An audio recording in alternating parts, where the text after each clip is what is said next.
Bonjour, aujourd'hui on se retrouve pour une nouvelle vidéo où nous allons voir comment créer des commandes dans la librairie discord.py. Cette vidéo est la troisième d'une série de vidéos où nous apprenons à coder des bots à l'aide de la librairie discord.py. Aujourd'hui nous allons apprendre nous allons apprendre à utiliser les commandes, savoir déjà qu'est-ce qu'une commande dans cette librairie, puis nous allons voir différents exemples selon les paramètres de cette commande.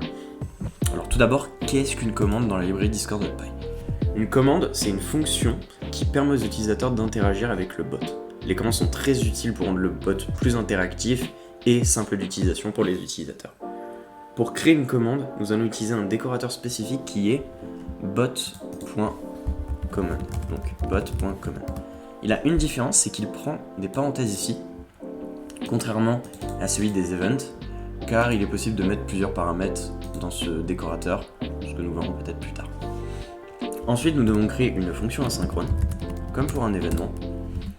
Cette fonction aura un nom qui est libre aux développeurs, mais il y aurait une différence, c'est que le nom de cette commande sera le nom de la fonction sera le nom de la commande. Donc, on ne peut pas réellement mettre ce que l'on veut. Donc, par exemple, ici, si je mets command name, le nom de la fonction sera le nom de la commande, donc le nom de la commande sera command name. Ensuite, chaque commande aura un paramètre qui sera obligatoire qui est le contexte. Par défaut, on l'appelle ctx et ce paramètre est de type commands.context. Comme je l'ai dit, ce paramètre est obligatoire et à quoi il sert ? En gros, c'est le contexte. Excusez-moi. C'est le contexte qui va contenir toutes les informations de notre commande, comme par exemple l'auteur de cette commande, la guilde dans laquelle la commande a été faite, même le salon textuel dans lequel elle a été appelée. Et c'est aussi elle qui va permettre d'appeler une méthode qui va permettre d'envoyer des messages dans le salon textuel où la commande a été envoyée. Donc le contexte est obligatoire et aussi extrêmement important pour nos commandes. Donc, si je rajoute ceci, nous avons notre structure générale de commandes. Toutes les commandes ont cette structure. Bien sûr, on pourra rajouter des paramètres et cela va de soi. On rajoutera le code de notre commande. Donc, en premier lieu, nous allons créer une commande qui va renvoyer Hello World quand on l'appelle. Nous allons renommer cette commande Hello. Bien sûr, comme je l'ai dit, vous pouvez donner le nom que vous voulez. C'est juste que ça sera le nom de la commande. Et nous allons retourner cette méthode qui va contenir Hello World. Comme vous pouvez vous en douter, cette commande va permettre d'envoyer un message. C'est la méthode send de notre contexte. Elle va permettre de renvoyer un message dans le salon où la commande a été appelée. Donc, si je lance cette commande, qu'on attend que le bot se lance, voilà, normalement c'est bon. Avant tout, il faut regarder le préfixe de notre bot. Comme nous pouvons voir ici, le préfixe est point d'exclamation. Pour ceux qui ne le savent pas, le préfixe c'est ce qu'on doit mettre avant le nom d'une commande pour faire comprendre au bot que nous utilisons une commande. Donc ici notre commande s'appelle Hello. Si nous allons sur Discord en regardant bien que le bot est en ligne, il est en ligne. Tout d'abord, il faut mettre le point d'exclamation qui est notre préfixe. Donc par exemple, si le préfixe était un point d'interrogation ou même une chaîne de caractères, il faut mettre cette chaîne de caractères au début, avant le nom de notre commande. Et donc notre commande s'appelle Hello. Et si on la rend, le bot envoie Hello World. Et comme nous pouvons le voir, il n'y a aucun problème ici. Maintenant, des commandes sans arguments, sans paramètres, sont assez peu utiles. C'est pour ça qu'il est possible d'en ajouter autant que l'on veut, avec une seule limitation qui va venir avec les chaînes de caractères. Donc nous allons d'abord voir comment ajouter des paramètres à nos commandes. Donc nous allons supprimer cette commande. Et nous allons, comme exemple, créer une commande on va lui mettre un entier en paramètres et elle va envoyer le compte de cet entier. Donc par exemple, si on lui met 10 en paramètres, elle va renvoyer 1, 2, 3, 4, 5, 6, 7, 8, 9. Donc cette commande va s'appeler par exemple compter.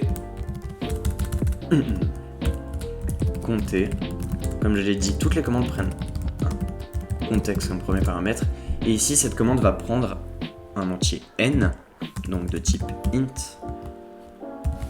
Et voilà.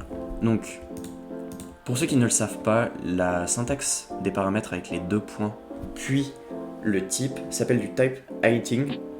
En Python, on l'utilise pour de la documentation, mais Discord.py a rajouté une fonctionnalité supplémentaire qui s'appelle les converteurs, que nous verrons dans une prochaine vidéo, qui permet de réellement convertir le paramètre en ce type qui est mis ici.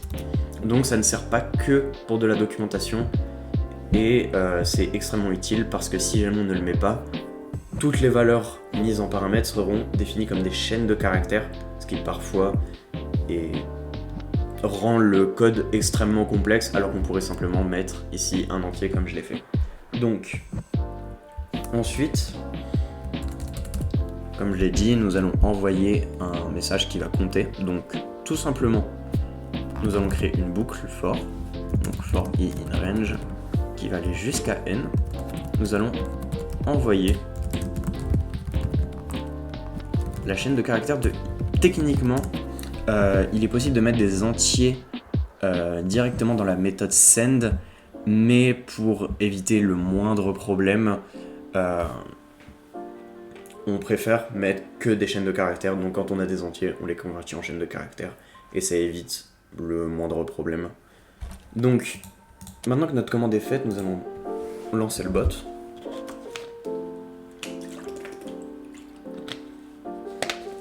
Voilà, le bot est en ligne. Nous allons sur Discord.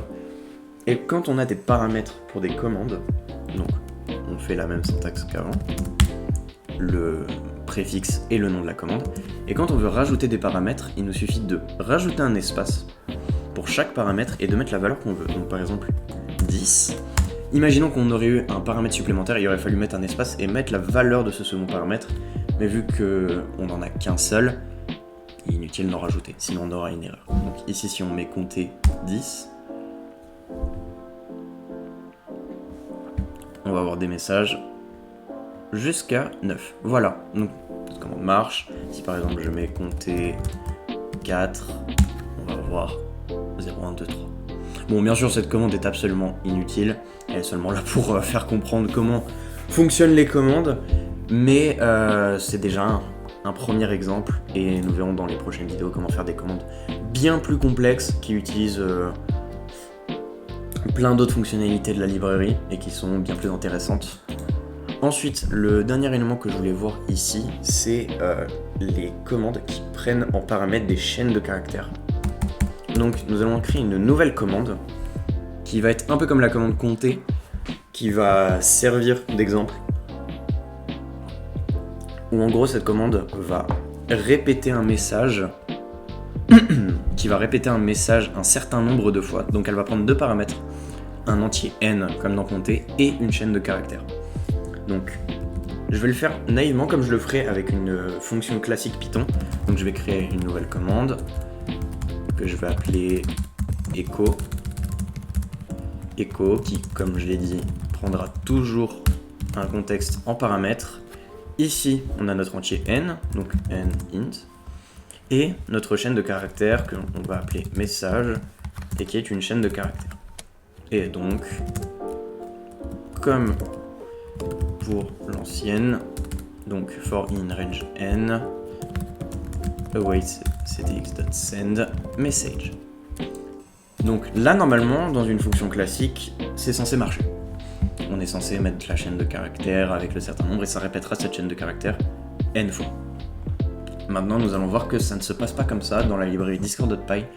Il va falloir ajouter quelque chose, car il va y avoir un problème que nous allons voir tout de suite. Nous allons appeler notre commande qui s'appelle echo, si je ne me trompe pas. Echo, que nous allons appeler par exemple 3 fois, avec la chaîne de caractères je suis un test. Et comme nous pouvons le voir, il y a seulement la chaîne de caractères je qui est envoyée 3 fois. On va faire un autre exemple, où par exemple nous allons afficher 2 fois hello world, et comme vous allez le voir, il y aura seulement hello qui va s'afficher. Ce que l'on peut comprendre, et c'est ce qui se passe dans la librairie Discord.py, c'est que les chaînes de caractères ne sont pas prises en entière. C'est-à-dire que techniquement, pour éviter ce problème, ce qu'il faudrait faire, c'est echo un certain nombre de fois et la chaîne de caractères en entier.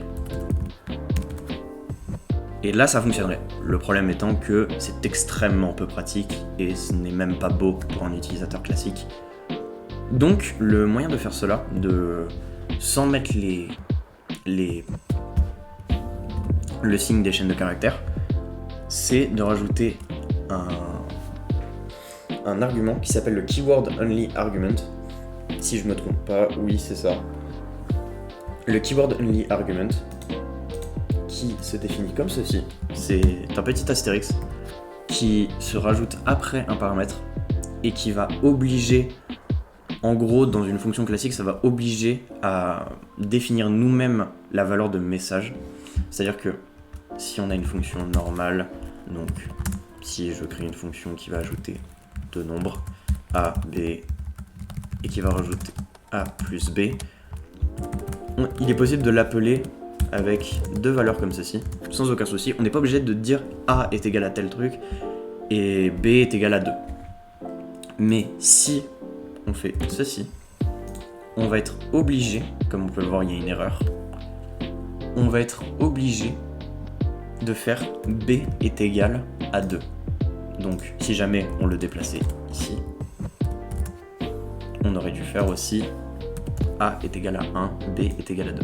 Dans le cas de Discord.py, ça va nous permettre de prendre l'entièreté de la chaîne de caractères. Donc, quand vous avez une commande qui utilise une chaîne de caractères, il ne faut pas utiliser un syntaxe comme ceci, mais il faut bien rajouter le keyword only argument pour avoir une commande qui fonctionne complètement. Donc, si on relance notre commande,